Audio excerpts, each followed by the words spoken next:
Dates அப்படின்னு போட்டிருக்காங்க. இதில் மெடிக்கல் லீவ்னு தனி, அலாட்டட் லீவ் எவ்வளவு, டேக்கன் லீவ் எவ்வளோ, அவைலபிள் பேலன்ஸ் எவ்வளவு, சிஎல் கேஷுவல் லீவ் மொத்தம் எவ்வளோ இருக்குது, டேக்கன் நீங்கள் எவ்வளோ எடுத்திருக்கீங்க, அது மாதிரி அவைலபிள் உங்களுக்கு லீவ் எவ்வளோ இருக்குது, இஎல் எவ்வளோ இருக்குது, ஏர்ன்டு லீவ் எவ்வளோ இருக்குது, அது இல்லாமல் வந்து டேக்கன் லீவ் நீங்கள் எவ்வளோ எடுத்திருக்கீங்க, அவைலபிள் பேலன்ஸ் எவ்வளோ உங்களுக்கு லீவ் இருக்குது, அது மாதிரி ஆர்ஹெச் ரெஸ்ட்ரிக்டட் ஹாலிடே, இது அலாட்டட் எவ்வளவு, அதுக்கப்புறம் நீங்கள் எவ்வளோ எடுத்திருக்கீங்க, பேலன்ஸ் எவ்வளோ லீவ் இருக்குங்கிறத சொல்கிறோம். அது மாதிரி ஆன் டியூட்டி ஓடி லீவ் மொத்தம் வந்து அலாட்டட் எவ்வளவு, டேக்கன் நீங்கள் எவ்வளோ எடுத்திருக்கீங்க, அவைலபிள் பேலன்ஸ் எவ்வளோங்கிறதையும் நீங்கள் இதில் டேரெக்டாகவே லாகின் பண்ணி நீங்கள் பார்த்துக்கலாம். அதுக்காக தான் இந்த மாதிரி கொடுத்துருக்காங்க.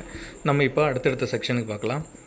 நீங்கள் கிளிக் பண்ண அப்புறம் பார்த்தீங்கன்னா பேசிக் டீட்டெயில்ஸ்னு இருக்கும். அதை நீங்கள் கிளிக் பண்ணிங்கன்னா டேரெக்டாக கீழே வந்து நேம் அப்படின்னு இருக்கும். உங்கள் எஸ்எஸ்எல்சி புக்கில் நீங்கள் உங்களோட மார்க் ஷீட்டில் எப்படி இருக்கோ அதே மாதிரி உங்கள் பேர் அடுத்தது இனிஷியல் போட்டுக்கலாம். அது மாதிரி ஸ்டாஃப் டைப் அப்படின்னு இருக்குது. இதில் நிறைய இருக்குது. இது வந்து நீங்கள் இப்போ வந்து ஒரு புது அப்டேட்டாக இதை கொடுத்துருக்காங்க. எப்படின்னா ரெக்ரூட்மெண்ட் வந்து நீங்கள் டைரக்ட் ரெக்ரூட்மெண்ட்டாக இல்லை டிஆர்பி ரெக்ரூட்மெண்ட்டாக இல்லை வந்து